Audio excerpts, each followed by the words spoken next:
오늘 하나님께서 주시는 말씀을 교독으로 읽겠는데요. 열왕기상 17장 8절에서 16절까지 읽겠습니다. 구약성경 열왕기상 17장 8절에서 16절까지 읽겠습니다. 한 절씩 교독합니다. 여호와의 말씀이 엘리야에게 임하여 이르시되 너는 일어나 시돈에 속한 사르밧으로 가서 거기 머물라.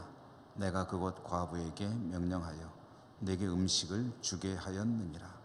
그가 일어나 사르밧으로 가서 성문에 이를 때에 한 과부가 그것에서 나뭇가지를 줍는지라. 이에 불러 이르되 청하건대 그릇에 물을 조금 가져다가 내가 마시게 하라. 그가 가지러 갈 때에 엘리야가 그를 불러 이르되 청하건대 네 손에 떡 한 조각을 내게로 가져오라. 그가 이르되 당신의 하나님 여호와께서 살아 계심을 두고 맹세하노니 나는 떡이 없고 다만 통에 가루 한 움품과 병에 기름 조금뿐이라. 내가 나뭇가지 둘을 주어다가 나와 내 아들을 위하여 음식을 만들어 먹고 그 후에는 죽으리라. 엘리야가 그에게 이르되 두려워하지 말고 가서 네 말대로 하려니와 먼저 그것으로 나를 위하여 작은 떡 한 개를 만들어 내게로 가져오고 그 후에 너와 네 아들을 위하여 만들라. 이스라엘의 하나님 여호와의 말씀이 나 여호와가 비를 지면에 내리는 날까지 그 통에 가루가 떨어지지 아니하고 그 병에 기름이 없어지지 아니하리라 하셨느니라. 그가 가서 엘리야의 말대로 하였더니 그와 엘리야와 그의 식구가 여러 날 먹었으나 여호와께서 엘리야를 통하여 하신 말씀 같이 통의 가루가 떨어지지 아니하고 병의 기름이 없어지지 아니하니라. 아멘. 오늘 열왕기상 읽기 25번째로 주신 말씀을 읽고 하나님의 음성을 함께 듣고자 합니다. 먼저 여러분 이렇게 또 대면, 이게 1년 전에는 우리가 별로 안 쓰던 말인데요, 요즘에는 가장 자주 쓰는 말 중에 하나가 되었습니다. 대면, 얼굴을 대하고 예배를 드리게 되었다는 것이 참 감사합니다. 여러분도 그러시죠? 네, 비대면으로 예배를 열심히 드리신 줄 알고 있으나 이렇게 예배당에 나와서 예배를 드리는 것은 지난 주일에도 잠시 말씀드렸지만 그저 모니터 보고 얼굴 듣고 말씀만 전해 듣는 것과는 차원이 다른 그런 하나님과의 교통이 있고 만남이 있는 그런 거룩한 예배가 아닐 수가 없습니다.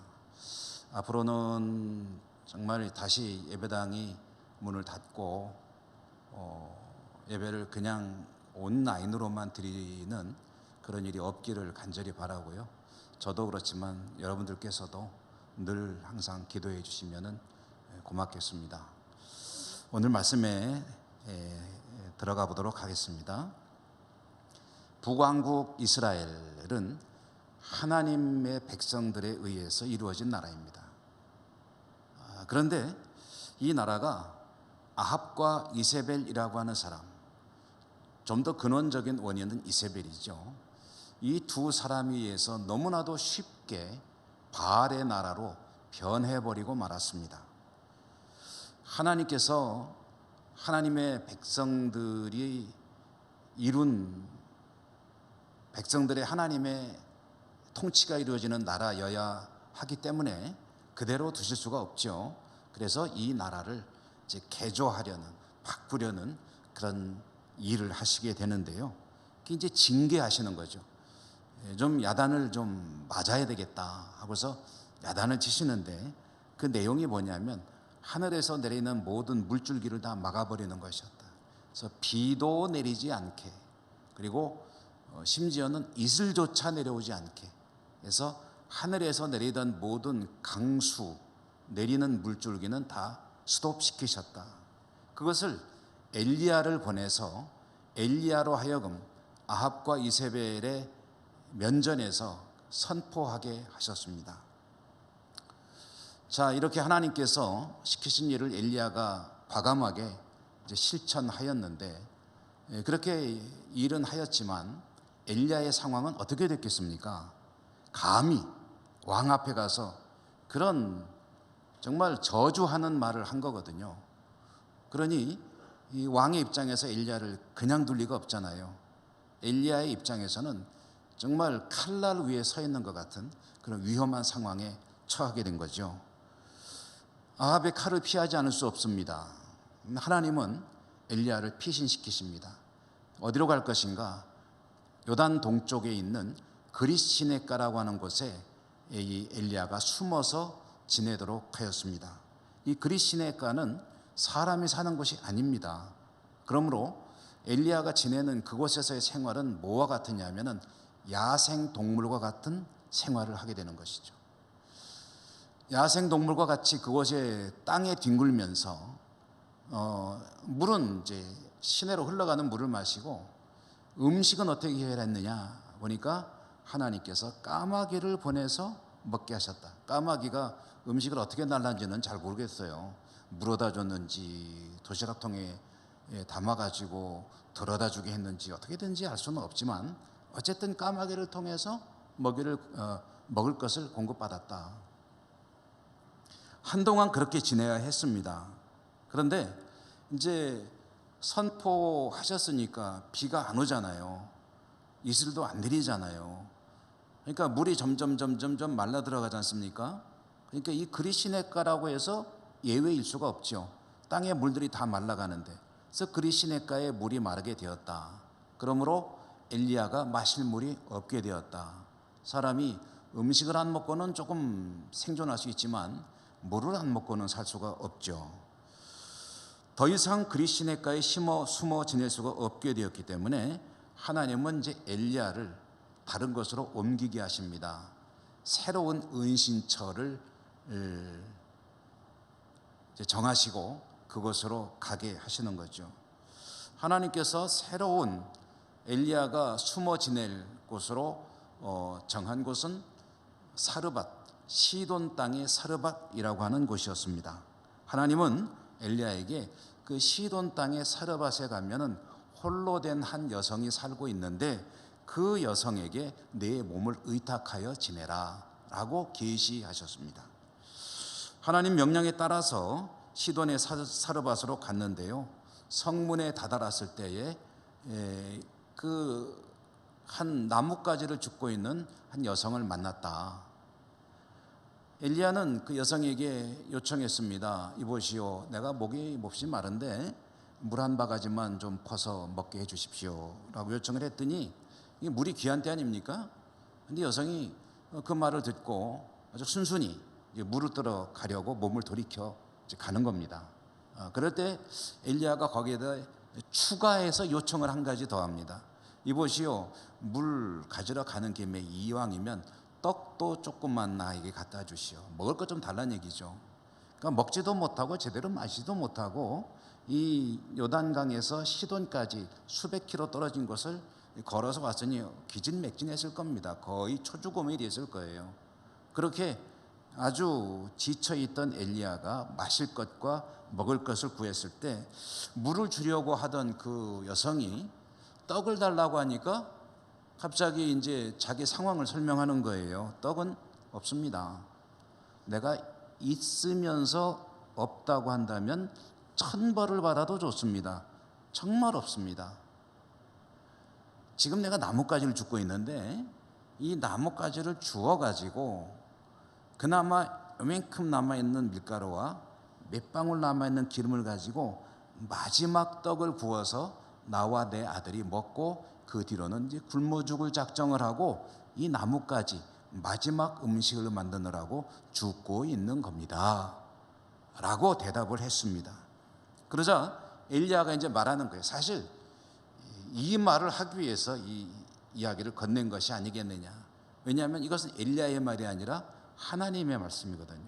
하나님이 주신 말씀을 전하는 것이니까 이와 같은 말이 나올 상황을 하나님께서 이렇게 연출하신 것이다, 이렇게 볼 수가 있겠죠. 엘리야가 대답합니다. 걱정 말고 집에 가서 음식을 만드시오. 다만 음식을 만들거든 먼저 나에게 조금이라도 먼저, 여러분 조금이라도라는 말이 중요합니다. 조금이라도 당신이 줄 수 있는 양 중에 아주 조금이라도 좋으니 먼저 그것을 나에게 가져오시오. 그리고 그 다음에 남은 것을 당신과 당신의 아들이 먹으시오. 만약에 당신이 그렇게 한다면, 오늘 성경 속에 그 말은 안 들어있지만 그런 전제가 사실은 내포되어 있는 거죠. 당신이 내 말을 따라 믿고 그렇게 한다면, 그게 좋은 것이라고 믿고 행한다면, 하나님께서 말씀하셨는데 이 땅에 다시 비를 내릴 때까지 통에 밀가루가 떨어지지 아니하고 병에 기름이 마르지 아니할 것이라 하셨소이다 라고 이제 그 하나님 주신 말씀을 그대로 선포했습니다. 자, 이 말을 듣고 이제 이 선택이에요. 여성이 엘리야의 말을 듣고 떡 한 조각 그까짓 거 조금 덜 먹고, 이왕 죽을 거 조금 덜 먹고, 그러고 이 사람 좀 이상한 사람인 것 같긴 한데 그대로 해볼까? 아니면은 웬 미친 소리냐, 지금 요거 가지고 나하고 우리 아들하고 먹어도 정말 누구 입에 붙이는 것지 모를 만큼 겨우 요거밖에 없는데 그걸 또 띄어서 또 달라고 하다니 당신도 염치가 없지. 그러고서 코웃음 치고 그냥 거절해버리거나 둘 중에 어떤 선택을 이제 하게 되겠죠. 그런데 이 여성은 집에 가서 그대로 했다는 겁니다. 엘리야가 말한 그대로 주운 나뭇가지를 가지고 불을 피우고 집에 있는 밀가루 한 줌과 남아있는 기름 그 약간을 가지고 음식을 만들어서 먼저 엘리야에게 갖다 주고 남은 것을 가지고 자기와 아들이 먹었다는 거죠. 아마 먹을 때까지도 이거 마지막 음식이로다 하면서 먹지 않았을까 싶은데, 자, 이제 중요한 것은 그렇게 해서 음식을 만들고 그리고 보니까 통에 밀가루가 여전히 남아있더라. 그리고 기름도 다 따라 썼다고 생각했는데 보니까 또 여전히 병에 기름이 있더라. 그럼 아까 그 사람이 말한 게 진짜인가? 아마 제 생각에는 성경에 그 이야기는 안 나와 있지만 아마 또 만들어 봤을 거예요. 그까짓 거 먹어봐야 뭐 정말 누구 코에 붙이겠습니까? 그러니까 또 만들었을 것 같아요. 만들어서 또 먹어봤는데 보니까 밀가루가 여전히 남아있네. 기름도 그대로 있네. 이게 어떻게 된 거야? 그러면서 신기해서 아마 떡 한 개 정도 만들 분량 가지고 너덟 개 만들어 보지 않았을까. 그래서 아마 오랜만에 실컷 먹었을지도 모르죠. 자, 오늘 우리가 읽은 말씀 스토리는 여기까지입니다. 여기까지가 한 대목입니다. 이렇게 해서 엘리야는 그 시돈 땅의 사르밧에 홀로 된 여성이 살고 있는 그 집에 자기 몸을 의탁해서 은신하게 되었다. 아합의 칼을 피해서 숨어서 지내는 거죠. 자, 이 말씀 가운데서 우리가 좀 찾아놔야 될 하나님께서 하시고 싶으신 그 말씀 알맹이가 뭐냐, 그것을 함께 나누어야 될 텐데요. 오늘 말씀에 보면은 하나님께서 엘리야에게 그리시네가를 떠나서 가라 하신 곳이 어디냐면은 말씀드렸죠. 시돈 땅의 사르밧이라고 하는 곳이었다. 여러분, 뭐 성경을 그냥 무심코 읽으면은 새로운 장소를 하나님이 계시하셨나 보다라고 생각을 하겠지만, 그러나 성경은 좀 의심함에 읽는 게 좋습니다. 계속해서 의문을 던지는 거죠. 시돈 땅의 사르밧? 왜 시돈 땅의 사르밧일까? 시돈 땅의 사르밧이 어딜까? 왜 그곳으로 가라고 하신 것일까? 여러분, 이 시돈의 사르밧이 어디입니까? 보십시오. 지금 엘리야가 상대에서 싸우는 주적이 누구입니까? 엘리야가 상대에서 싸우는 주적은 아합과 이세벨인데 좀 더 핵심 적이라고 한다면 아마 이세벨이라고 할 수 있을 것입니다. 근데 그 이세벨이 어디 출신입니까? 시돈의 공주죠. 그 시돈은 어떤 나라입니까? 지금 또한 싸워야 되는 그 실질적인 알맹이인 바알신앙, 바알신앙의 원산지, 본거지가 바로 이 시돈 땅입니다. 그러니까 시돈 땅은 이 내용적으로 이 엘리야가 정말 목숨을 걸고 싸워야 될 주적인 이세벨과 바알신앙의 본거지예요. 고향입니다. 그런데 그 본거지로 가라고 보내시는 거예요. 참 재미있지 않습니까, 여러분? 하나님께서 전복하시려고 하는 것, 뒤집어 엎으려고 하시는 것은 바알 신앙입니다. 이스라엘 민족이 현혹되어 있는 그 바알 신앙. 근데 바알 신앙을 전복시키기 위해서 하나님이 쓰시는 방법, 그게 뭐냐면은 바알의 주 전공 종목이라고 할 수 있는 비를 가지고 한번 싸워보자 하고서 거기에 대해서 문제를 제기한 것이고요. 그리고 엘리야를 어디로 보내시냐면은 그 바알 신앙의 원조인 근거지인 시돈 땅으로 보내시는 거예요. 그러니까 이것은 어찌 보면은 바알을 지금 희롱하고 있는 겁니다. 바알을 놀리고 있는 거죠. 하나님께서 바알과 바알을 추종하는 무리들을 조롱하고 있는 거예요.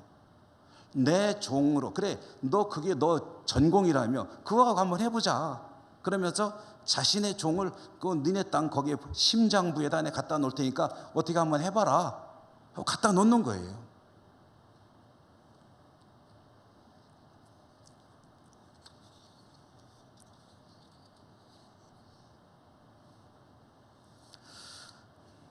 이게 엘리야 입장에서 보면 무슨 얘기가 되겠습니까? 그런데 하나님은 그렇게 뭔가 일종의 바알을 조롱하는, 우롱하는 것 같은 그런 행위를 하시지만, 근데 거기 실제로 이 일을 맡아서 감당하는 하나님의 종인 엘리야 입장에서는 어떻습니까? 죽을 지경이죠. 그 살벌함 속에서 하나님이 주신 명령을 지켜 일을 해야 하는 엘리야 입장에서는 정말 죽을 지경입니다. 그리 시냇가에서 야생 짐승처럼 동물처럼 살아야 했을 때 새로운 곳으로 가라 하면은 시돈? 위험한데? 근데 혹시 하나님께서 뭐 특별한 안가를 좀 준비해 놓으셨나? 거기 가면은 여기처럼 야생 동물처럼 살지 않고 좀 편하게 지낼 수 있게 해주시려나?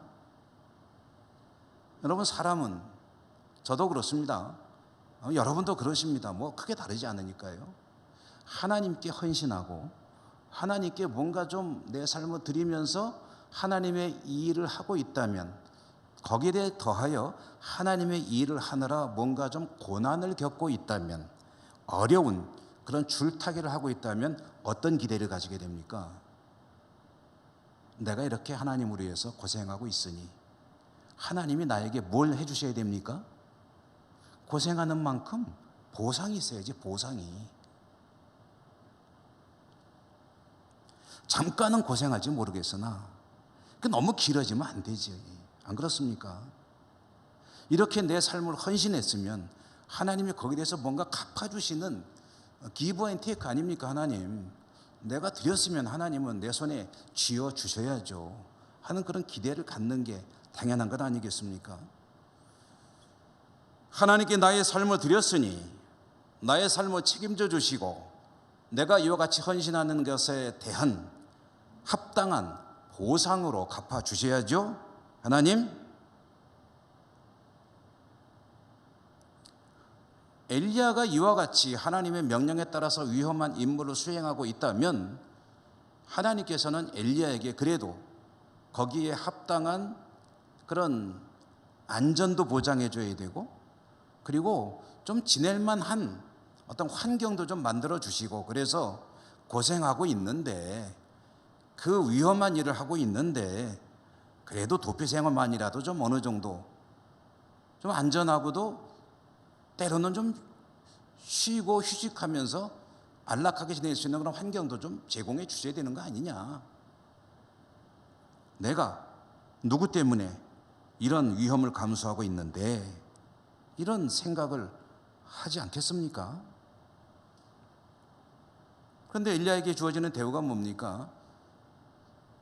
그렇게 위험한 일을 하게 해놓고 숨어라 한 것이 집도 없는 그런 시냇가에서 야생 동물처럼 지내게 하시더니 이제는 아예 적지에다가 갖다 집어넣으시는데, 그것도 먹을 것도 없고 이제 막 굶어 죽어가는 홀로 된 여성의 집에다 갔다가 거기 가서 좀 얹혀 지내라 라고 보내시는 하나님, 도대체 하나님의 생각이 뭐냐? 하나님 뜻이 뭐냐? 이런 질문을 가지지 않을 수가 없죠. 자, 여러분, 그런데 우선 엘리야의 모습을 통해서 우리가 이제 보는 것은요,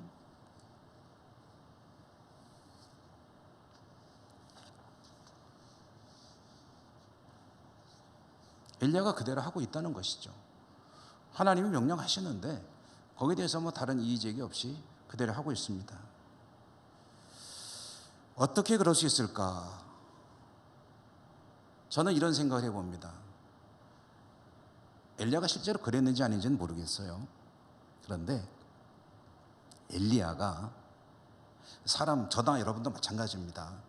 하나님이 그렇게 나를 막 굴리신다고 생각할 때 일은 되게 많이 시키시고 그것도 힘들고 위험한 일 많이 시키시는데 거기에 따른 합당한 어떤 보상이나 대우는 없이 계속 속된 말로 굴려가면서 일을 시키실 때,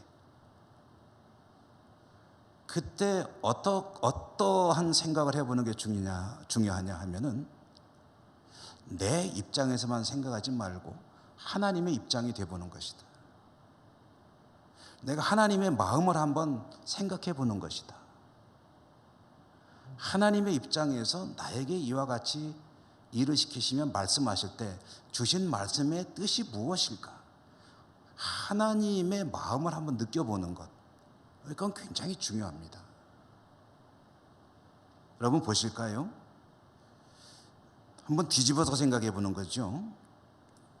하나님께 헌신하고 사명을 감당할 때 하나님께서는 어떻게 하시느냐? 하나님은 그 종을 위해서 사실은 필요한 것을 준비하고 계신다. 다 대비하신다. 그리 시내가에 가라고 했을 때, 아니 하나님 왜 거기에요? 거기는 뭐 집도 없잖아요. 하다못해 텐트도 없잖아요. 그 가서 어디 숨어서 어떻게 뭘 먹고 지내라는 거죠? 하는 의문이 들 수밖에 없는데, 그 하나님의 입장에 한번 대보자는 거지. 왜 나를 그리로 가라고 하셨을까? 그래서 하나님의 입장이 되보기 위해서 무엇을 하냐면은 하나님이 나에게 하신 말씀을 곰곰이 되씹어 보는 겁니다. 되새겨 보는 겁니다. 소가 되새김질 하듯이 그 말씀은 또 다시 생각해 보고 도대체 이 말씀의 뜻이 무엇인가 하고 생각해 보고 또 생각해 보는 겁니다. 저와 여러분 같은 사람들의 입장에서 이와 같이 하나님과 관계 속에 무언가 조금 마음에 괴로움과 아픔이 있을 때 하나님이 나에게 주시는 말씀을 되새겨보고 도대체 하나님의 말씀이 나에게 무엇을 계시하시는가, 그래서 찾아낼 수만 있다면 그건 정말 새로운 어떤 그런 계기를 발견하게 될 것입니다. 오늘 말씀 보죠. 오늘 말씀 보니까 9절에 보면은 하나님께서 엘리야에게 말씀하실 때 내가 그곳 과부에게 명령하여 내게 음식을 주게 하였느니라, 가라 해놓고서 하신 말씀이 내가 그곳 과부에게, 홀로 된 이 여성에게 명했다는 거예요. 그래서 너에게 음식을 주게 하였다는 거예요. 여러분, 여기에서 내가 그곳 과부에게 명령하여라고 할 때 이 명령하여라는 이 말을 다른 성경들과 여러 가지 번역 성경, 우리말 공동 번역 성경, 또 우리말 성경, 또 영어로 된 성경, 이런 여러 가지 성경들을 비교하면서 읽어보니까 여기에 사실 상당히 중요한 의미가 들어있습니다. 그건 뭐냐면 내가 다 준비해놨다라는 뜻이 들어있습니다. 내가 그 여성에게 명령하였다라는 말은 내가 다 준비해놨다. 너 사르밧 거기로 가라, 거기 한 여성에게 내가 다 준비시켜 놓았다.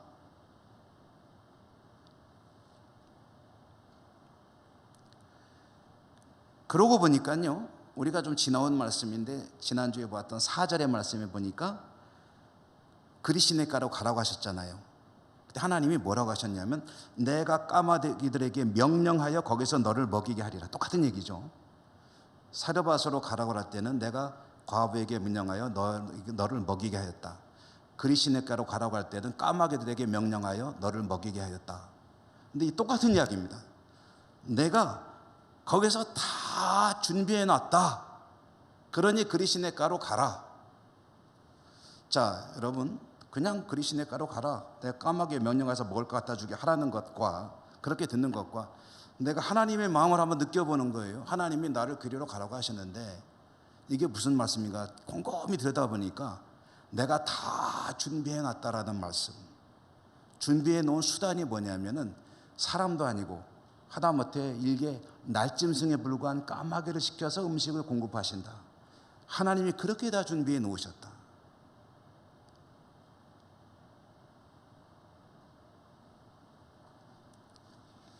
사람의 눈으로 볼 때는 그리 시냇가도 시돈의 사르밧도 홀로 된 여성의 삶에 집에 얹혀 지내는 것도 사람의 눈으로 볼 때는 이거 다 합당한 은신처도 아니고 대비책도 말씀은 하시지만 그렇게 썩 믿음직스럽지가 않죠. 그런데 하나님께서 하시는 말씀을 곰곰이 들여다보고 또 들여다보면 거기서 무엇을 찾게 되냐면은 그 홀로 된 여성 까마귀가 중요한 게 아니라 하나님께서 하시는 말씀이 다 준비해 놨다는 거예요. 그러니 너 가라. 그 하나님의 마음을 느껴볼 수만 있다면 어디들 걱정하고 못 가겠습니까?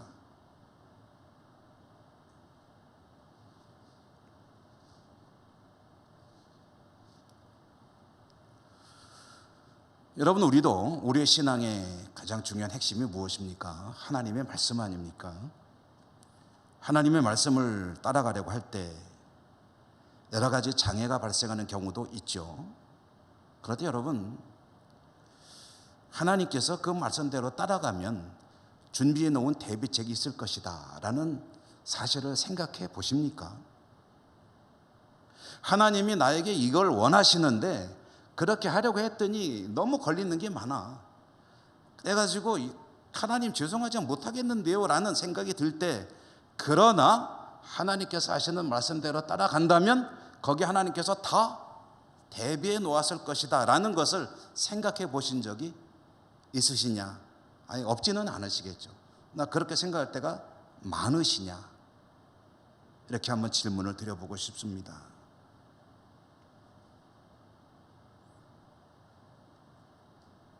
결론은 그거죠. 믿음이 없어서, 믿지 못해서 가지 못할 때가 있는데, 문제는 하나님의 그 따르기 어려운 명령이 아니라 가라 하시는 하나님의 말씀, 그 뒤에 대비책이 다 되어 있다는 것을 믿지 못하는 나의 믿음이 문제고 가지 못하는 것이 문제지, 하나님 말씀엔 아무 문제가 없죠. 그렇지 않습니까? 여러분, 하나님 말씀에 문제가 있습니까? 하나님 말씀엔 아무 문제가 없고 그 말씀대로 따르면 하나님이 다 예비하시고 인도해 주시는데 왜 나는 그대로 못하는 것일까? 말씀의 문제입니까?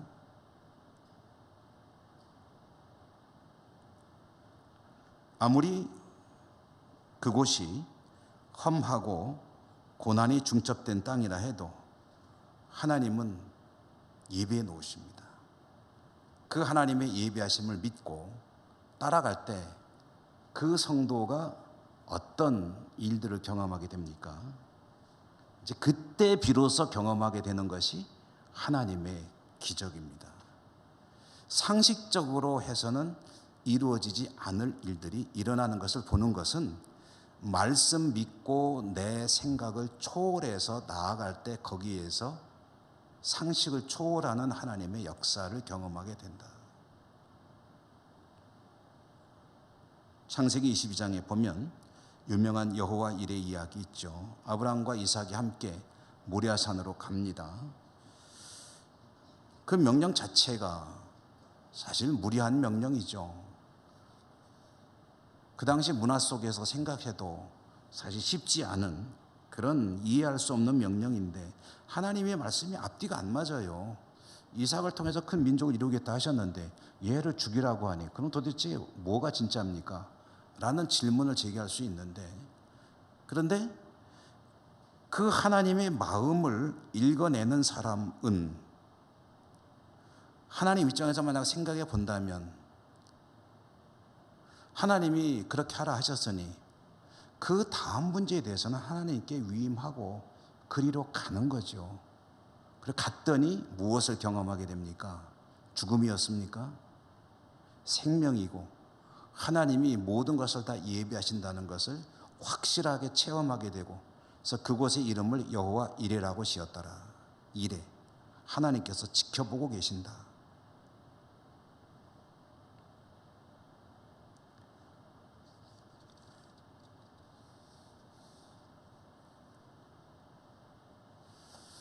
자, 그런데 현실을 이제 한번 생각해 보죠. 하나님께 그렇게 헌신하며 살고 있는데 하나님이 정말 좋은 것으로 갚아주십니까? 하나님이 다 예비하십니까? 그러면 순교한 사람들은 뭡니까?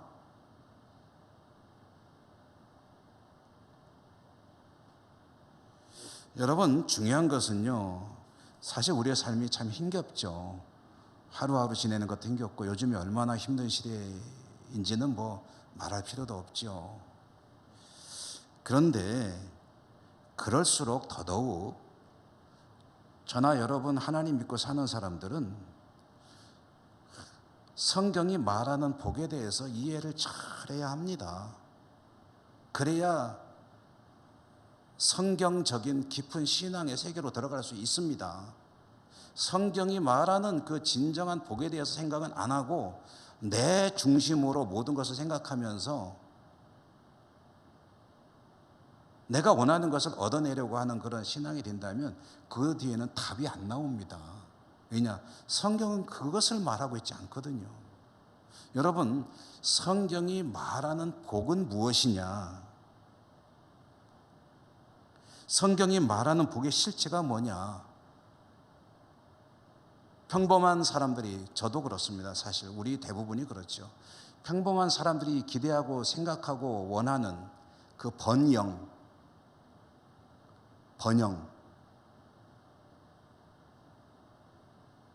그것이 성경이 말하는 복이냐? 내가 너에게 복 주리라 할 때 그 복의 내용이 번영의 복이냐? 그러면 얼마나 좋겠습니까만 아쉽게도 여러분, 성경이 말하는 복은 그게 아닙니다. 그걸 모르면은 계속 우리의 신앙은 겉돌릴 수밖에 없어요. 이런 것 같은데 아닌 것 같기도 하고, 그렇다고 이 신앙을 안 가지자니 그거는 그렇고 가지자니 또 뭔가 좀 풀리지 않는 문제가, 왜 문제가 안 풀리는지 아십니까? 복에 대한 이해가 나 중심으로 되어 있기 때문입니다. 내가 원하는 것을 이루는 것이 복 받는 거라고 생각하기 때문입니다. 물론 하나님이 그런 은혜를 베푸실 때가 많이 있죠. 아파서 기도했더니 병이 낫습니다. 물질이 어려움을 겪어서 하나님께 기도했더니 길을 열어주셔서 부자가 됐습니다. 어려운 시험을 앞두고 하나님께 기도하면서 준비했더니 하나님께서 지혜를 주셔서 정말 그 시험을 잘 통과했습니다. 그리고 그 뒤에도 잘 살았습니다. 이런 것들 하나님 주신 은혜입니다. 그것을 부인하는 것이 아닙니다. 다만 하나님께 복 받았다라고 할 때 그게 복이냐라는 겁니다. 그거는 하나님이 주시는 하나의 선물들이에요. 은혜입니다. 그러나 성경이 말하는 복은 그게 아니에요. 성경이 말하는 복은 여러분 하나님 나라입니다. 하나님 나라. 좀 더 구체적으로 말하면 하나님 나라를 살아가는 것, 하나님의 통치 속에 살아가는 것, 하나님과 동행하는 삶을 사는 것, 그러면서 하나님이 주시는 그 기쁨을 누리는 것, 하나님과 동행하며 영원한 삶 속으로 들어가는 것, 그것을 알 수 있고 알고 있으며 누리며 살고 있다면 그것이 하나님이 말씀한 성경이 말하는 복입니다. 복된 사람은 바로 그런 사람입니다. 복이 있는 사람은 어떤 사람이라고요? 여호와의 율법을 즐거워하여 그 율법을 주야로 묵상하는 자로다. 그는 악인들의, 죄인들의 오만한 자리에 그런 것들과는 상관없이 하나님 말씀만을 늘 묵상하여 그 주야로 그것을 묵상하며 살아가는 사람이로다.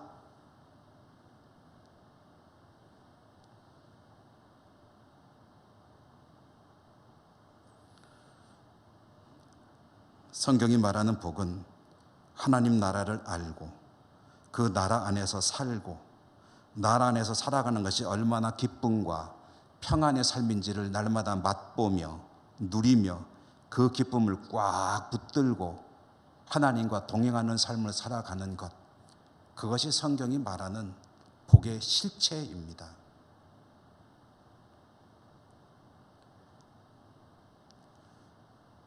그것은 마지막 완성되는 하나님의 나라에서 종말론적으로 영원히 하나님께 함께 사는 삶으로 이루어질 것입니다. 완성이 되겠죠. 영광스러운 존재로 영생의 몸을 입고 하나님과 함께 영원히 살게 될 것입니다. 그런데 그 이전에 지금 이 육체를 가지고 현세를 살아가면서는 그러면 무엇이 하나님 주시는 복이냐 할 때에 내가 원하는 대로 돈도 많이 벌고 건강도 잘 유지하고 그리고 세상에서 많은 성공을 거두며 그것이 복이다라고 생각하게 되면은 그거 못 이룬 사람들은 복 못 받은 겁니까? 그럼 저주 받은 겁니까? 열심히 믿음 생활했는데 순교한 사람들은 뭡니까? 그거 어떻게 설명해야 됩니까? 근데 요한계시록 성경에 보면 그 사람들이 흰옷 입고 하나님을 찬양하며 하늘에 있는 것을 요한이 보게 되거든요. 그 여러분 뭐가 복이라는 거냐? 어린아이에게 한번 비유해 보면 좋을 것 같습니다. 하나님 앞에 우리들은 엄마 앞에 어린아이와 관계보다도 훨씬 격차가 큽니다. 그러니까 엄마에게 어린아이가 느끼는 감정보다도 사람이 하나님께 드리는 것은 훨씬 더 거리가 멀다는 이야기예요. 그런데 여러분 어린아이를 보십시오. 어린아이에게 최고의 행복은 무엇입니까? 수백만 원짜리 돈다발 들고 있으면 행복합니까? 맛있는 과자 잔뜩 가지고 있으면 행복합니까? 그런 거 있으면 좋죠. 맛있는 과자 주면 얼마나 좋습니까?